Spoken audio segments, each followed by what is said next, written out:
Hey guys, welcome back to my channel. Today's video is so exciting because this is a topic that I have been putting little hints out there into Instagram and our Facebook group called Keeping It Optavia with Felicia Nurse, all about the last week or so of intermittent fasting. And if you're interested in hearing about this topic, just keep on watching.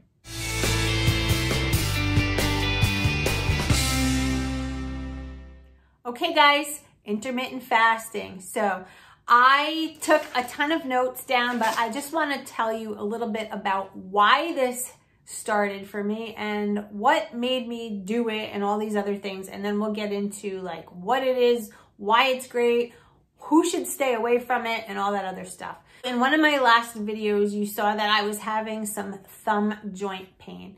Now, going back, so here is a little bit of history. If you're new to my channel, my name is Lori, and back in March, I became COVID positive, and I was so sick, so sick. I was on inhalers, I was on medication, my physician had to come to the house to check me out. That's how weak I was. I was so sick. Long story short, I recovered, and since then, it took a long time, just about a month or so ago, to really get a lot of my smell and taste back. I get bouts of heavy fatigue.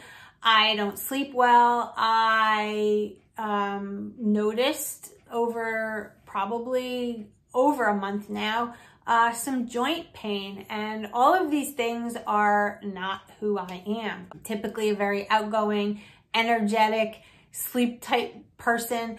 I get a good night's sleep. I wake up early, great day. You know, like that's my persona, and things were happening. Then we had a bunch of losses in the family. Since January, I lost my father-in-law. I lost my aunt and uncle recently to COVID a couple weeks ago. And I just got into thinking, like, could the thumb pain, could the fatigue that I'm having, could all of these things be part of me recovering from COVID? I know there's something called long haulers, which are people that recovered from COVID, but still have, you know, some things going on that weren't them beforehand.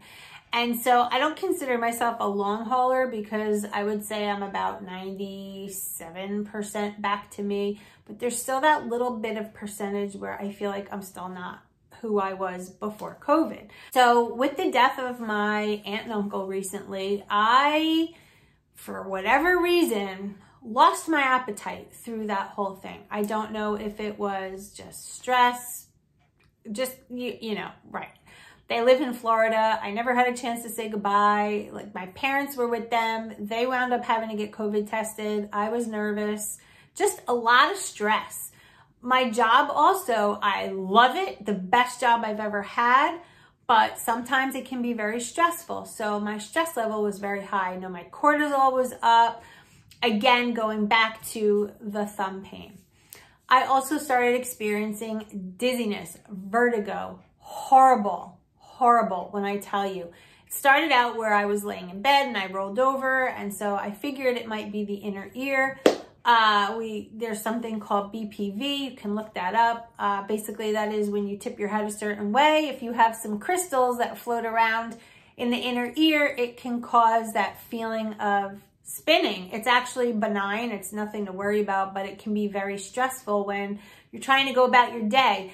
There were times I would be standing in my shower and I'd actually have to hold on to the wall while washing my hair and tipping my head back because I really thought like I was gonna fall down.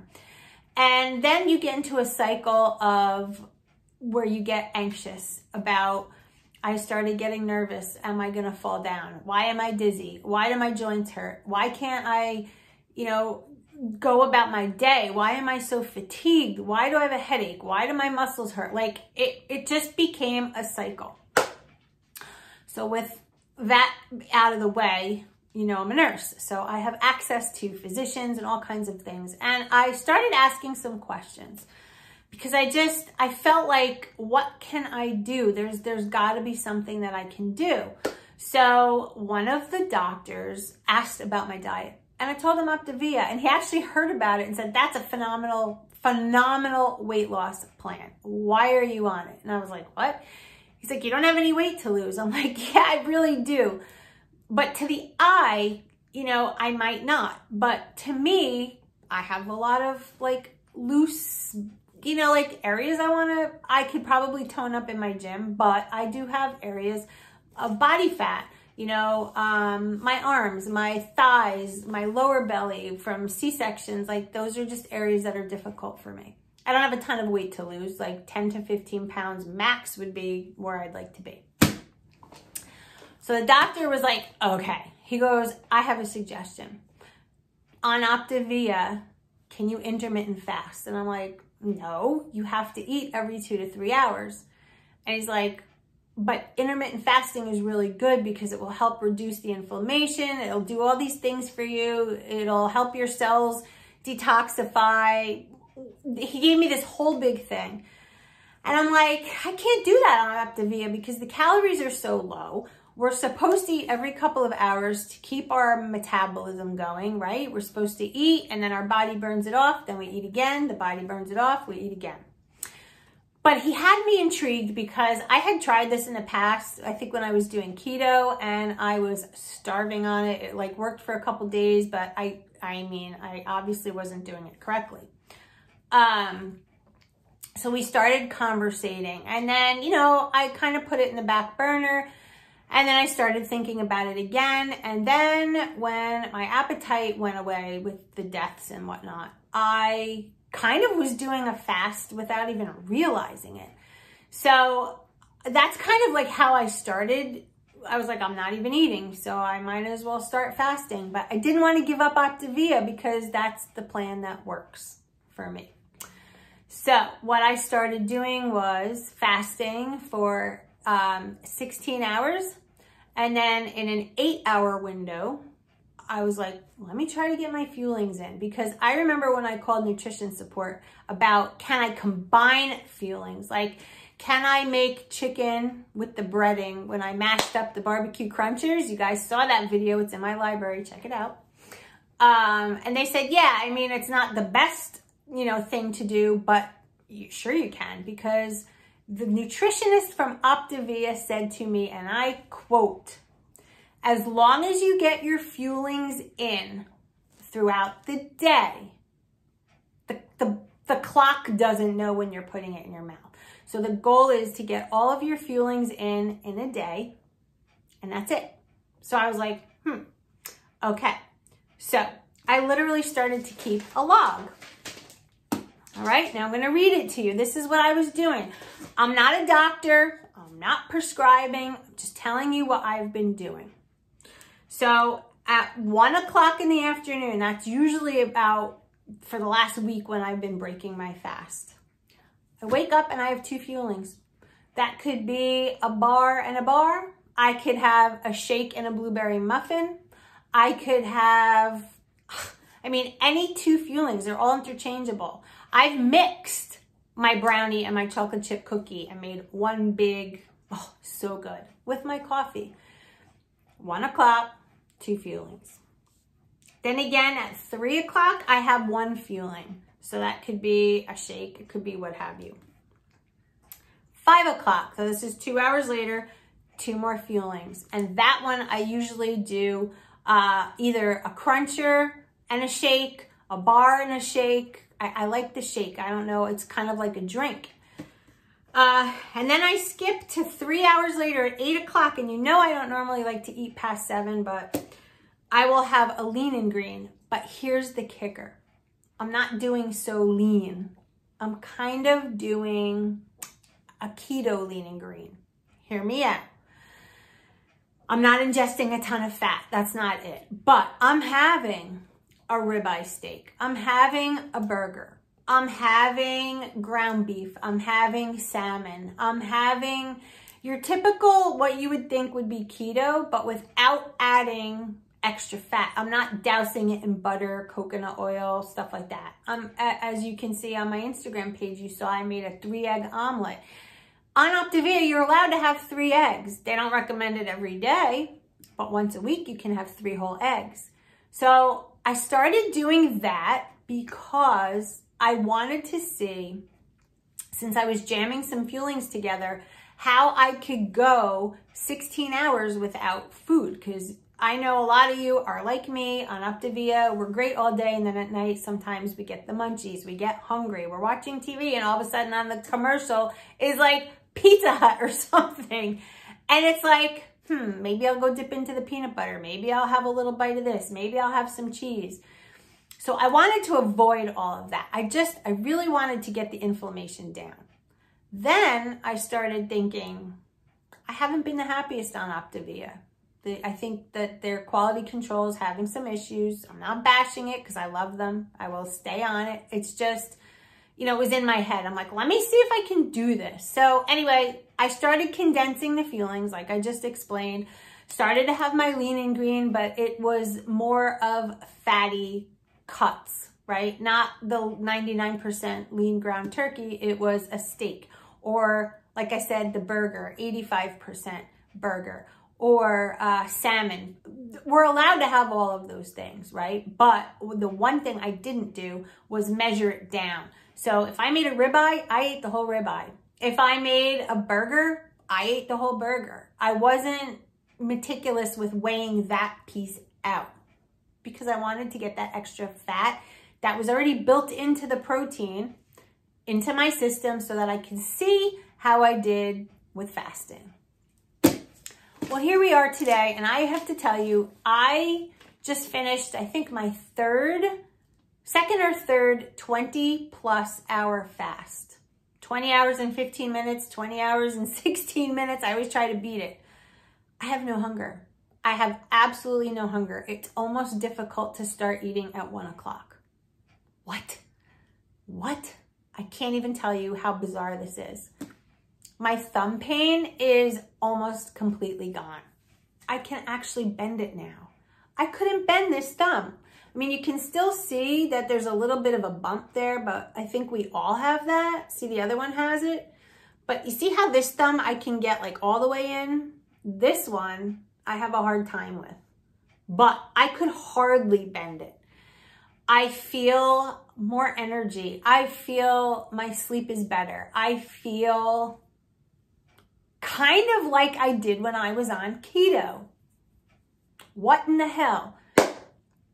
So I know I'm getting in my calories. I'm obviously taking in a little bit more because I'm doing the little bit of a fattier cut of meat as opposed to keeping my fat way down.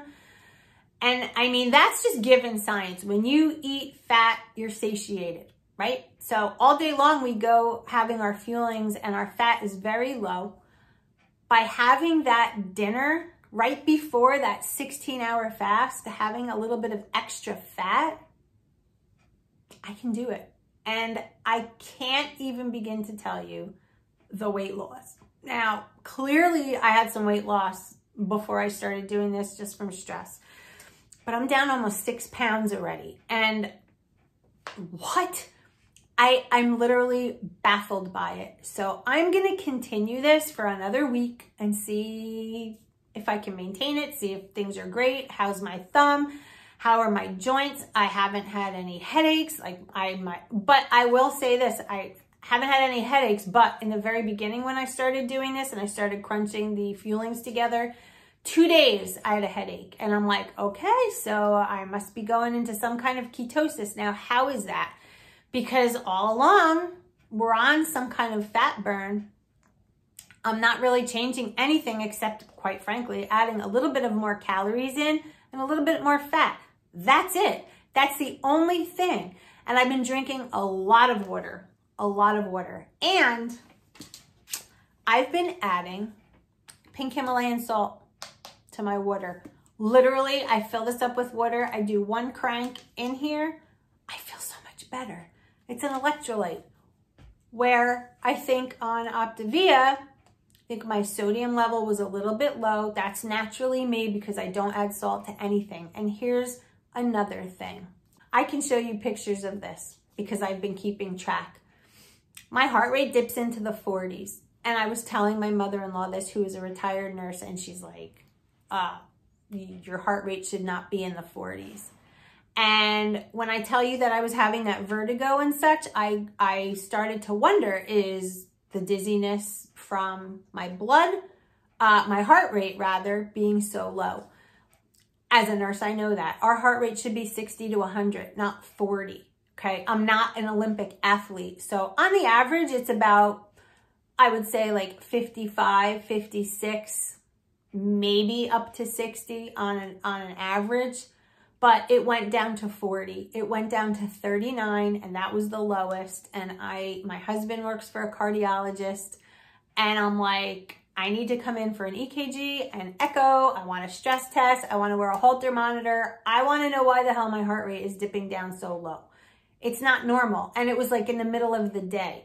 It wasn't when I was just waking up. It wasn't when I was sleeping. It was like noon, 3 o'clock. Like I would get these bouts of a drop. And I would always correlate it to that like woozy feeling. What the hell? So that was also discussed, and I'll get into results of all of that at another time. But I'm just saying there's some things going on.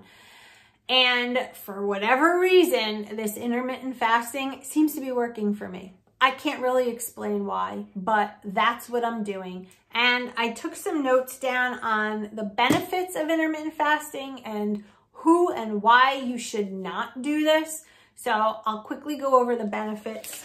So there are, let me look here. We have 7 benefits to intermittent fasting. And one, it is scientifically proven to lower inflammation in the body. It just does. Your body is not stressed out when it's not eating. So in the fasting state, your digestive tract gets a chance to chill out. Just everything gets a chance to like, okay, we don't have to work so hard right now. And that lowers cortisol levels, also lowers inflammation due to the blood cells in the body. An obvious benefit is weight loss. Most people start intermittent fasting to lose weight. Honestly, that's what I did the last time. This time it was a little, obviously the weight loss is great. I love it, but it was more about trying to figure out what was going on with me after having COVID. Another benefit is it lowers your insulin resistance.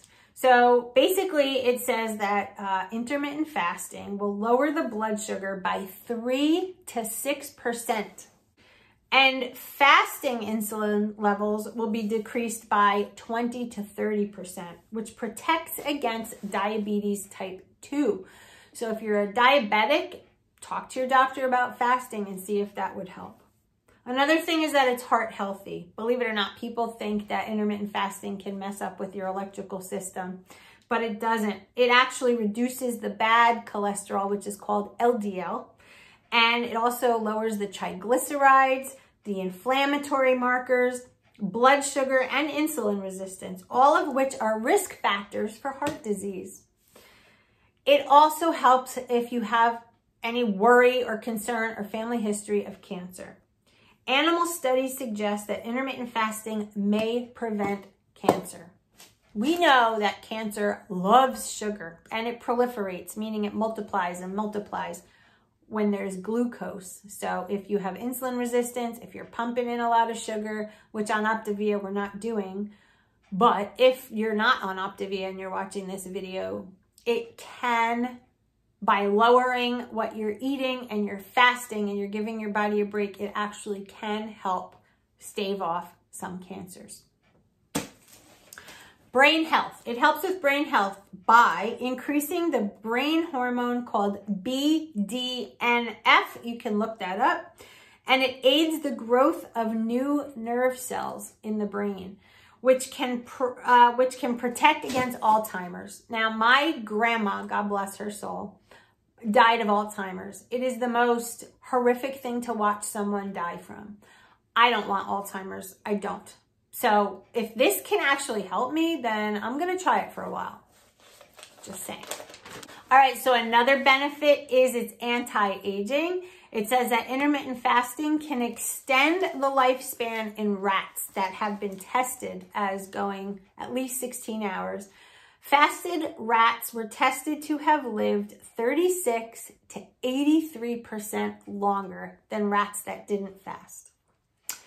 So those are some of the benefits. Now, there are some people that should not do this unless they're medically supervised. And those people would be anyone that has a history of an eating disorder, because when you're fasting for a long period of time, if you've been bulimic or anorexic, this can be a little gateway to it, because you're literally not eating for a big length of time. And then your hunger decreases, so it can snowball. So if you have a history of an eating disorder, please don't do intermittent fasting unless you check with your physician.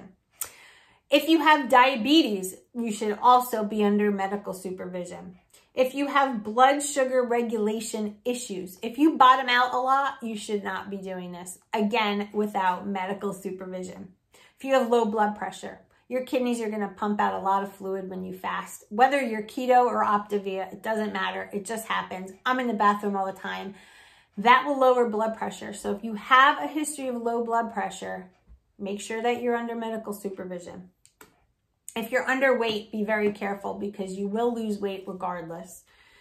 If you're trying to have a baby, if you're trying to conceive as a woman, intermittent fasting is not for you. I don't think so. And studies say so. You have to be very careful. So please see an OBGYN, get their opinion on it, and follow what they say. If you have a history of no periods, if you're one of those people that go a few months with no period and, you know, like polycystic ovary, if you, for whatever reason, don't do intermittent fasting without being under medical supervision. And the last person that it says should not do it is anyone that's pregnant or breastfeeding. It didn't give an example why, but it just said if those are two situations that you're under, talk to your doctor if you want to fast. So that's it in a nutshell, guys. I don't know. I mean, I have bought over the last few days some fattier cuts of beef. Like I said, the ribeye. I have some spare ribs, pork ribs that I'm going to make in my air fryer. I've been eating eggs at night. I had a burger with a little bit of cheese on it. I had a snack the other day, which was, I mean, it was Optavia approved, but it was those little sweet peppers, and I put Laughing Cow in there with a little shredded mozzarella cheese, put it in the air fryer. I post all of this on my Instagram. You guys, if you follow me there, same name as this, Felicia Nurse, go check it out. You'll see pictures of my little meals, but it really seems to help. I feel better for some reason. I don't know if it's psychosomatic. I don't know if it's placebo effect, but it's working right now. So let's see what happens. I'm going to do another full week of this. And if you have any questions, ask away, because I might be asking you questions for those of you that have done it, are on it. And again, the nutrition support lady said to me, as long as you get your fuelings in within the day, it shouldn't matter. The plan is written a certain way, but if you think about it, if you eat the fuelings, it's 500 calories, between 500 and 550, right? Because some fuelings are 110. And then you eat your lean and green. But, you know, if you're combining, like I do sometimes, I combine my lean and green with a fueling. Sometimes I'll make like a turkey burger and make the mashed potatoes, and I have them together. It doesn't hurt. It's food. It's not going to hurt you. The plan is written the way it is because it's trying to teach you portion control. But if you can get the fuelings in within an 8-hour period and fast for 16, like I've been doing for the last week or so, it's made a world of difference. And I don't know if it'll last, and I don't know if I'll continue. It's just what I'm doing now. And the reason I'm discussing it is because I'm always transparent with you. I will always be honest and tell you what I'm doing. And I know there's going to be some people that hate this and will probably leave a nasty comment. It's fine. We all have the right to our own opinion. But I will never not be honest with you. So I wanted to share. And I feel so good. I feel like there's some people out there that could benefit from this. Try it. Let me know how you do. If you don't want to try it, you don't have to. I'm not preaching. I'm just letting you know what I'm doing. I don't know if I can get those 10 to 15 pounds off while doing this. I will eventually be transitioning and likely start going back more to a keto-based diet. I don't know if I'm going to do a 75% fat intake. I don't know what I'm going to do with my macros, but I have the feeling that in the next month, I'll be able to get that weight off and transition. So just looking forward to that. Anyway, that's it, guys. So you know what we always say at the end of every video, right? Let me hear it. We can do this. Yes, we can, as long as we do it together. And that's what we're doing. Have a great day, great weekend. Stay safe. I love you all, and I'll see you in my next video. Bye, guys.